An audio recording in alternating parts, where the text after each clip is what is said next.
Development लाएंगे, change लाएंगे। मुझे नहीं लग रहा है कि डेवलपमेंट से कुछ होगा जब तक हमारा यूथ एजुकेटेड ना हो। जब तक हम एजुकेशन सिस्टम चेंज ना करें तब तक हम कुछ भी नहीं कर सकते हैं। और अगर हम देखेंगे स्टूडेंट्स को बहुत सारी अपॉर्चुनिटीज़ नहीं रहती है। अगर किसी स्टूडेंट ने ग्रेजुएशन किया या पीजी किया तो उसको कुछ मिलना चाहिए, रोज़गार के तौर पर उसको कुछ एम्प्लॉयमेंट मिलना चाहिए। मैं ये चाहता हूँ कि पहले तो अगर हम किसी चीज़ पे वोट करेंगे तो पहला मुद्दा हमारा ये होगा कि हमारे यहाँ पे एम्प्लॉयमेंट जनरेशन होनी चाहिए।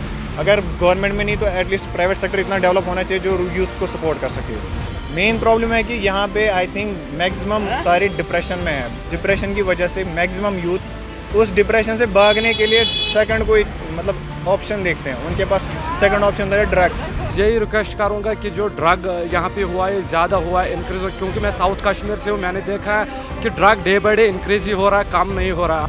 जी, अगर हम देखेंगे आज के मसाइल में डेवलपमेंट चाहिए। जो बेरोज़गारी है, अनएम्प्लॉयमेंट रेट बढ़ रही है ईयरली अगर देखा जाए, हर मंथली अगर हम देखा जाए जो इनकम एक अनएम्प्लॉय यूथ की होती है वो बहुत ज़्यादा चढ़ रही है। लेकिन अगर हम अब बात करें एम्प्लॉयड की, जो आज इलेक्शन चल रहा है, इनका मैनिफेस्टो यही है कि हम डेवलपमेंट लाएंगे, चेंज लाएंगे।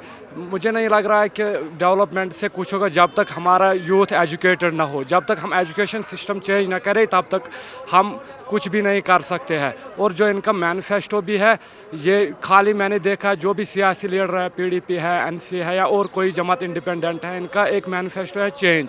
और अगर उन्हें पता होता है कि चेंज किसके बारे में होती है, कि इलेक्शन में चेंज होती है ना डेवलपमेंट। क्या क्या क्वालिटीज़ होनी चाहिए उस नुमाइंदे में जिसको आप चुनेंगे? आप अगर वोट डालेंगे तो उम्मीदवार में क्या क्या देखेंगे आप, क्या क्वालिटी देखेंगे आप? वही जो यूथ को मतलब ज़रूरत है उनकी क्वालिटी को पूरा करे। जैसे उनको जॉब्स की ज़रूरत है, मतलब कंस्ट्रक्शन की ज़रूरत है, रोड्स की ज़रूरत होती है, वो सारी क्वालिटियाँ एक लीडर में होनी चाहिए।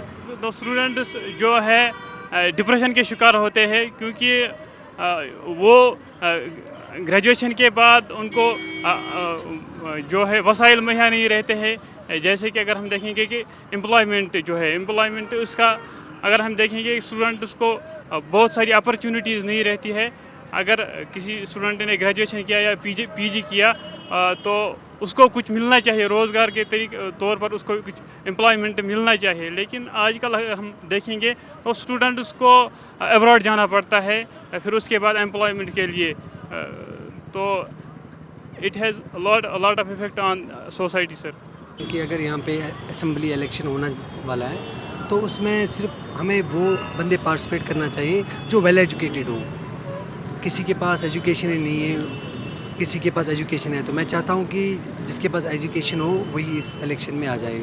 अभी तो आए हैं, देखो नेशनल वाले ने भी अपना ग्रुप बनाया है, कांग्रेस वालों ने भी, पीडीडी ऐसे भी ग्रुप बनाए हैं। तो मैं चाहता हूँ कि वो इसमें चुनाव वो करे जो ड्रग्स को ख़त्म करे, जो हमें नौकरी दिलवाए। मैं एक तो हमारे कश्मीर में बहुत अनएम्प्लॉयड यूथ है, जैसे कि हम रिसेंटली देख रहे हैं कि कुछ वीडियोस वगैरह वायरल हुए थे सोशल मीडिया पे। पीएचडी स्कॉलर्स कुछ ड्राई फ्रूट्स वगैरह बेच रहे थे जो कि पूरे कश्मीर ने देखा।